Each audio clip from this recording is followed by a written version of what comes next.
अंधेरी रात थी। आसमान से लगातार बारिश हो रही थी।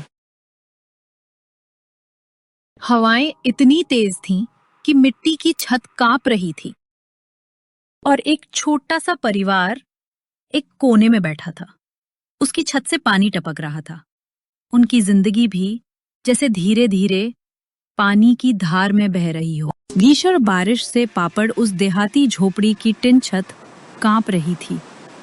अंदर से पानी की बूंदें धीमी आवाज में टपक टपक कर रही थीं। बिरजू चिंतित भाव से दरवाजे पर खड़ा था। गीता अपने छोटे से बेटे चिंटू को गोद में लेकर सुला रही थी। उसकी मासूम आंखों में डर और भूख दोनों छलक रहे थे, लेकिन वो शांत थी क्योंकि उसमें एक त्यागी मां की शक्ति थी। बस बेटा, अभी तो थोड़ी देर सो जा। मां की गोद में बारिश की बूंदें भी तुझ तक नहीं पहुंच पाएंगी। जब तक मां हूं, तुझे कुछ नहीं होगा।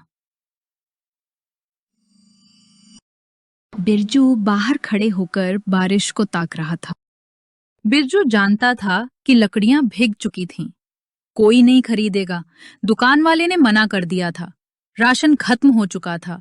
गीता भूखी थी, चिंटू भूखा था, लेकिन उम्मीद की एक छोटी सी किरण अब भी जल रही थी।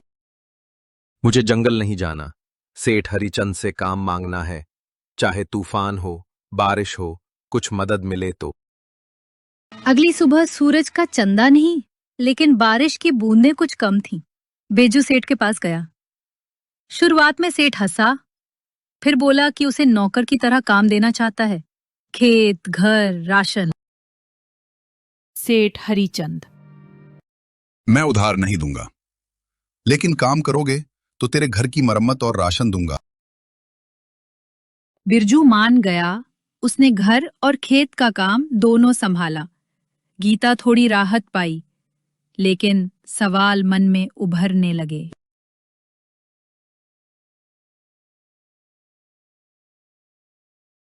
राजूभाई एक जानकार आया और बोला, ध्यान रखना, वे लोग स्वार्थ के चलते मदद करते हैं।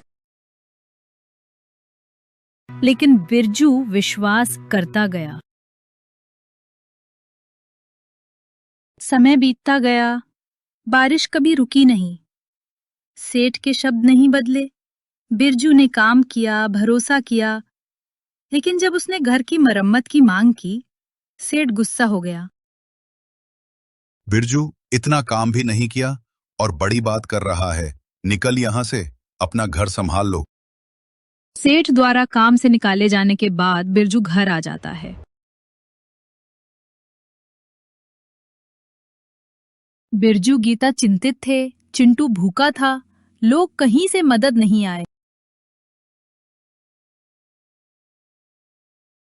फिर एक दिन बारिश की वजह से सेठ के खेत बर्बाद हो गए। कोई मजदूर काम पर नहीं आया। सेठ खुद संकट में। कमला ने उसे समझाया कि उसे अपनी भूल को स्वीकार करना चाहिए। हरिचंद जी, आपने गरीब बिरजू से गलत किया। अब आप ही उनसे माफी मांगे। सेठ बिरजू के घर पहुंचा। उसने झुककर माफी मांगी। सेठ दुख के साथ, बिरजू, मुझसे बहुत बड़ी भूल हुई, मुझे माफ कर दे। बिरजू ने दिल से माफ कर दिया। उन्होंने फिर मिलकर सेठ के खेतों का पानी निकाला, फसल उगाई। फलस्वरूप सेठ ने अपने वादे पूरे कर दिए। बिरजू के घर की छत ठीक करवाई, राशन दिया।